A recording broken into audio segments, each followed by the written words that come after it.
এই যে এটা দেখতে পাচ্ছ আমার শ্বশুর বাড়ি, ঠিক আছে। এখন আসলাম আমি, আজকে প্রথম এসছি। এই যে দেখো আমার বউ কি করছে। এই কি করছো?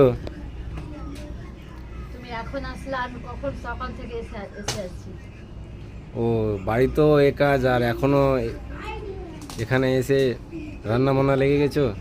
রান্নার মানুষ রান্না ঘরে পাওয়া যায়। আচ্ছা কারণ রান্না কেন করছি, মায়ের বাড়িতে একটু আরামই করি হ্যাঁ। যখন আসি। তো আচ্ছা। এবার কি হচ্ছে, নতুন বাড়ি আম্মারা ঢুকলো, নতুন চুলায় রান্না করছি।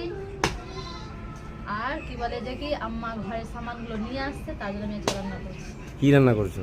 মাংস ভাত। মাংস? ও, আমার ছেলে মেয়ে কোথায়? ঘরে ওরা মোবাইল দেখছে। ও ঘরে। এই যে সব মোবাইল দেখছি। এই যে দেখো বাড়িটা।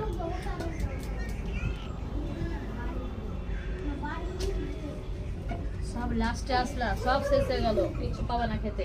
হ্যাঁ সব শেষ হয়ে গেল, সব লাস্টে আসলা। কি লাস্টে আসলাম? আমি কি খাবো এখন? ভাত খাবো। ভাত খাবা তুমি? ভাতই তো রান্না হয়নি। বাদ হয়ে গেল। সকালকার নাস্তাটা বাদ হয়ে গেল। ও থাক, আমি খেয়ে এসছি, ঠিক আছে। হ্যাঁ আমার লাগবে না আর। তো রান্না হবে দুটো একটা সময়। দুটো একটা সময় খাবো, কি আছে? ঠিক আছে। এত তাড়াহুড়া কি আছে? তুমি রান্না করো। হ্যাঁ, শ্বশুর বাড়ি যেহেতু হ্যাঁ। না খেয়েও থাকতে ভালো লাগবে না। না খেয়ে কেন থাকবো? না খেয়ে তুমি না থাকবে খেয়ে থাকবে মানে ই করবা? না খেয়ে তো আমি তোমাকে রাখবো ফালতু না, কথা তোমার বলছো। আমি মন নিলাম থেকে তুমি দেখি না কি খেলিয়ে বলছো। রাখতে পারবা? তুমি না না খেলিয়ে রাখতে পারলিবা, ঠিক আছে। আমার শাশুড়ি আমার শ্বশুর আমাকে না খেলিয়ে রাখবে? হ্যাঁ, এটাই ঠিক করলাম।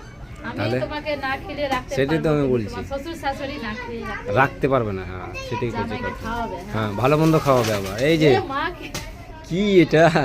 ওর ভয় লেগে গেছে। ঠিক আছে তাহলে তুমি রান্না করো, ঠিক আছে।